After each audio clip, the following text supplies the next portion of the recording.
Hello everyone. आज हम polynomial की क्लासिफिकेशन के बारे में पढ़ेंगे। तो आज का हमारा टॉपिक है classification of polynomial according to number of terms. Number of terms के आधार पे पॉलिनोमियल को कैसे क्लासिफाई करते हैं। तो पहला आता है हमारा monomial. A polynomial with one term, वैसा पॉलिनोमियल जिसमें एक टर्म होता है। जैसे एग्जांपल 5x, इसमें केवल एक ही टर्म है 5x। Binomial, a polynomial with to unlike term, वैसा पॉलिनोमियल जिसमें दो अनलाइक टर्म होते हैं। एग्जांपल x प्लस 5, इसमें हमारे दो टर्म हैं, एक टर्म है x, दूसरा टर्म है 5। एक दूसरा एग्जांपल लेते हैं 2x स्क्वायर माइनस 7x, इसमें एक टर्म है 2x स्क्वायर और दूसरा टर्म है हमारा माइनस 7x।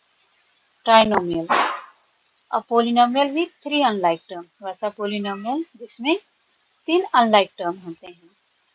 एग्जाम्पल है हमारा 2x square minus 7x plus 5, इसमें हमारे टर्म 2x स्क्वायर का है, दूसरा टर्म माइनस 7x का है और तीसरा term 5। Polynomial, a polynomial with more than three unlike term.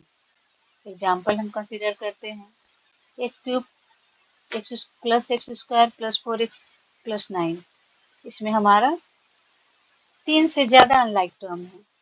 एक टर्म हमारा एक्स क्यूब का है, दूसरा एक्स स्क्वायर का है, तीसरा 4x का है और चौथा 9 का है।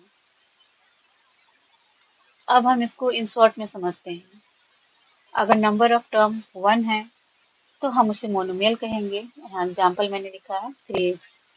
अगर नंबर ऑफ टर्म 2 है तो उसे हम बाइनोमियल कहेंगे। एग्जाम्पल है हमारा 2x स्क्वायर माइनस 7x, इसमें दो टर्म है, एक 2x स्क्वायर का है और दूसरा माइनस 7x का है। अगर नंबर ऑफ टर्म्स हमारे पास 3 है तो ट्राइनोमियल होगा।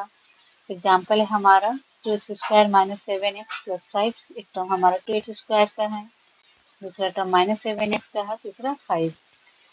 और जिसमें मोर देन थ्री टर्म्स होंगे वो पोलिनोमियल होगा। उसका example x cube plus x square plus 4x plus 9, इसमें हमारा टर्म है एक्स क्यूब, दूसरा एक्स स्क्वायर का, तीसरा 4x का और चौथा 9 का है। तो इसमें हम देखते हैं मोर देन थ्री टर्म्स हैं।